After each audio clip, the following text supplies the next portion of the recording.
Hello and welcome to Ask a Retro Gamer here on Retro Game Living Room. My name is Rob and with me is Zach.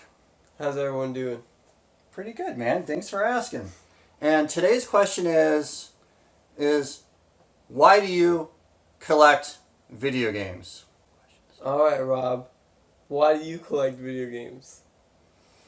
Well, that's a good question, Zach. And so for me, it started a lot with nostalgia. So I grew up without, let's just say, a family that wasn't of substantial means. And so I had a Sega Genesis that I got for Christmas in 1992. Or sorry, 1991. And that's all I had until, for a very long time, until the Saturn came out. And then I didn't have anything new really until Dreamcast came out, which was the first console I bought for myself. And so I had this disposable income around the time that Dreamcast was about to come out, so 1997, 98. So when Dreamcast was just on the horizon and I had money, I had rented all these games from Blockbuster or for other mom and pop video rental stores before that I played and loved and had fond memories of and, really enjoyed. But I only owned like 5 video games in my collection. That was it because it was very rare to be able to afford a video game. And so first thing I did is I started buying up, and for cheap back in the late 90s, man. Yeah. I started buying up, old Genesis and Saturn games that I enjoyed as rental titles. And then I started buying up things that I wanted to have, like a 3DO or an Atari Jaguar, which I was later disappointed with, obviously. And but I thought they were so cool and awesome as a kid, as well as Sega CD. And so I started buying these things I thought were cool, and I really enjoyed them. I loved discovering the games on them. And then I got into the history of gaming, and I wanted to have the first game system, the Magnavox Odyssey. And then I wanted to have, the first one that took cartridges, the Fairchild Channel F. And I just went from there, and my collection exploded. Zach, how did you get into game collecting? Well, I had 4 older brothers growing up. I'm the youngest of 5 boys. I was born in 1993, so I'm kind of sort of a 90s kid, kind of sort of a millennial. I do have a lot of fond memories of a lot of the pop culture and a lot of like the cartoons, especially the video games.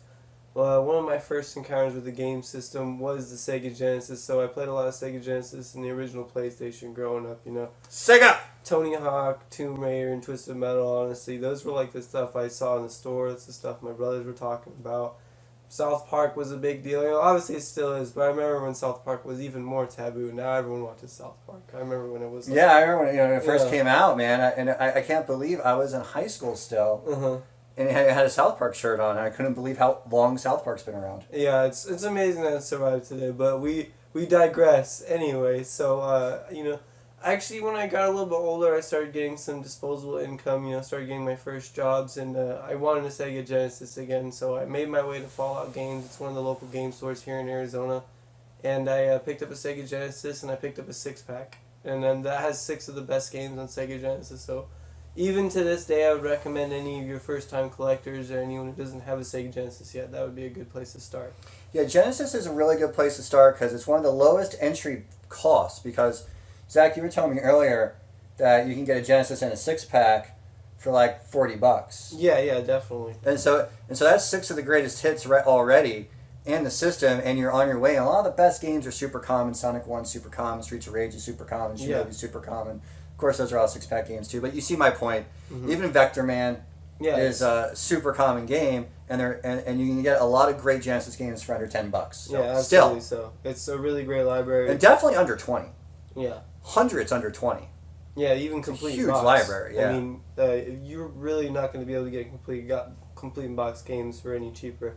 And the good thing about Genesis boxes is they're made to last, so a lot of people didn't throw them away. So there's more CIB Genesis stuff out there on average than almost any other game system. The only one I think that comes close is Odyssey 2. I typically tend to find CIB 2, but they also had a book like folding open. Yeah, kind of box rigid style. Yeah, and a lot of people kept it, I think, because of artwork. But you could get a lot of Atari stuff like that. I think it's also just because it was so massively produced, and it also comes from a time when it seems like, everyone talks about their grandparents hold on to everything for a long time. Right. So maybe it's part of that culture, too, is a lot of people spent a lot of money on those things, so they didn't throw them away. I know a lot of my parents kept, like, at least some of my video games. You know what I mean? They always have something. Right, I understand. Yeah. So. So Zach, I know now why you got into video games. What keeps you collecting and playing? Yeah, I just love playing video games. Now I like acquiring them more. You know what I mean? It's all of an experience. You know what I mean? I like hunting them down. I've always liked to shop. You know what I mean? I think that's kind of something people enjoy. I like getting good deals on stuff. That's always part of the thrill of the hunt. But plain and simple, I love playing video games. I always have when I was a little kid, and I realize that what I mean. It's what I like to do in my free time still. So, I mean, from retro to online games, I play everything. Atari to PS4. So I just love video games. Me too. Go figure.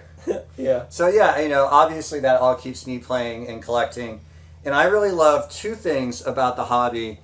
Aside from that, I love the thrill of the hunt and the excitement of finding something that's super rad. Like one time I found an X Arcade stick, the dual one, for $20 in the box at a thrift store. That was a pretty exciting moment, and I'll never forget it.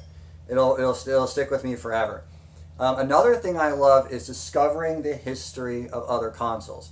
My very favorite thing ever to do is to discover the existence of a console I never knew existed, and it turns out it's cheap enough for me to afford it, and then I get to buy it and own it and add it, to the whole collection. So I think we talked about why we collect and why we still do it. So that answers our user question for today. Thanks for listening, and we'll see you next time.